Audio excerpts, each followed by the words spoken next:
I wasn't supposed to find that letter, and honestly, I'm still not sure if reading it healed me or broke me all over again. That's the truth. I found the letter on a Tuesday morning, inside a box I had promised myself I would never open again. It had been years since our breakup, enough years for people to assume I was fine, and in many ways, I was, or at least that's what I told myself. But that morning, something felt different. I had been cleaning my apartment, trying to declutter the corners of my life. You know the kind of morning I mean, when you suddenly feel brave enough to face the things you've avoided for years. That's when I saw the box. It was small, navy blue, and still had her handwriting on the lid. I remember feeling my chest tight, like my body recognized her before my mind did. Inside, at the very bottom, under movie tickets, an old bracelet she once forgot at my place, and a photo we took on my birthday, there it was, a white envelope. My name on the front, her handwriting. Clear. Soft. Familiar. The kind of handwriting you never forget. I sat down on the floor, the envelope between my fingers, and for a moment I felt like I was 25 again, sitting on that same carpet, waiting for her to come home. And before I even opened it, I already knew it wasn't just a letter. It was everything she never said, and everything I never asked her. But to tell you what was inside, I have to take you back to the beginning. It started on a cold December night, long before the letter existed, at a little bookstore where I first saw her. She was standing in the poetry section, holding a book by Mary Oliver. I didn't know her yet, but something about the way she read, slowly, like every line had weight, pulled me in. I wasn't looking for love that night. I wasn't even looking for a conversation. But she looked up, smiled softly, and said, "Is this seat taken?" From that moment, something in my life shifted. We talked for an hour in that bookstore, then 2. Then we walked outside and the city lights reflected in her eyes like small galaxies. I remember thinking, please don't let this night end yet. And it didn't. Not for years. We built a life together. Quiet, simple, hours. Sunday mornings making pancakes, Thursday nights watching movies we never finished, long walks, soft arguments, inside jokes, plans whispered at midnight. We weren't perfect, but we were real. Until the cracks started to show. It wasn't one big fight. It wasn't betrayal or cruelty. It was distance. Invisible at first, then obvious enough to make silence feel heavier than any argument. She grew quieter, I grew colder, and we both kept pretending we didn't notice. I didn't know then that she was writing letters. Letters she never gave me. The one I found years later was only one of them, and maybe the last. But I'm getting ahead of myself, because before the letter came the night everything changed. The night she stood by the door with her coat on, tears in her eyes, and said something I still hear when I can't sleep. "I just need you to meet me halfway." I didn't realize it then, but that was her last attempt to save us.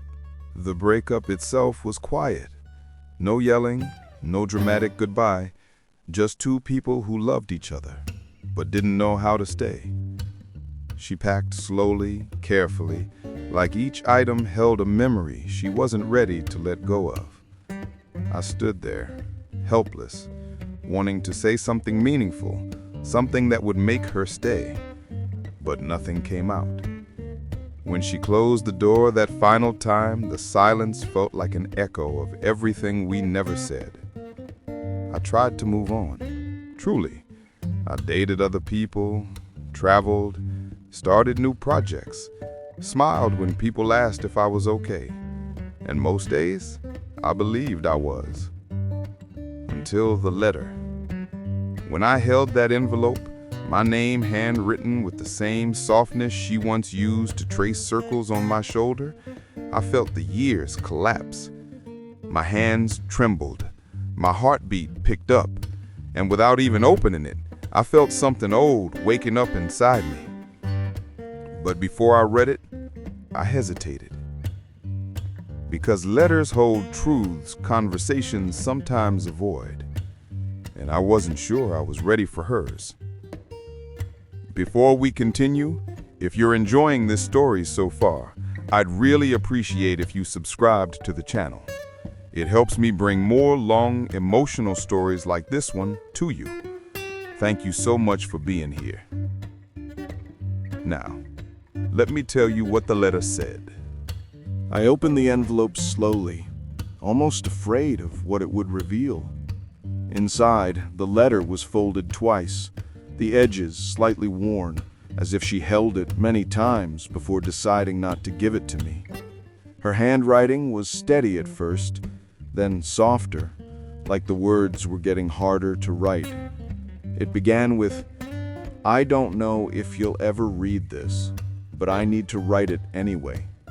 She wrote about us, about how she loved me more deeply than she ever said, about moments I barely remembered, but that meant the world to her. She wrote about the morning we bought our first plant, the night we danced in the kitchen, the time I surprised her with her favorite tea after a long day. She remembered everything. Then the letter shifted. Her words became heavier. "I wish you had talked to me more. I wish I had asked you fewer questions and listened to your silences instead. And then, I didn't leave because I stopped loving you. I left because I was starting to disappear inside your distance." That line broke me, because she was right. She also wrote that she hoped I would heal, that she hoped I would love again, and that she hoped someday I'd understand why she had to go. At the end, she added, "If you ever find this, I hope it brings you peace, not pain." But it brought both. And maybe that's what real love does. After reading the letter, I sat on the floor for a long time. Hours, maybe. The world outside kept moving. Cars passing, people laughing, time flowing, while I stayed there, holding the last piece of her I didn't know existed. I thought about what she wrote, about the way I pulled away when life got hard, about how she stayed, even when I didn't see her.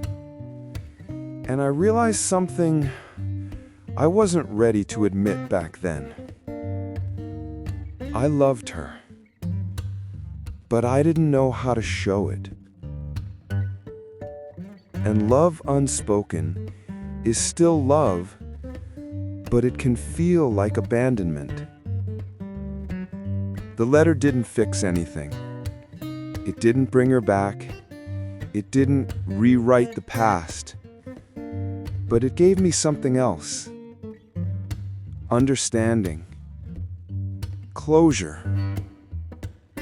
Gratitude. I placed the letter back in the envelope, gently, because it was.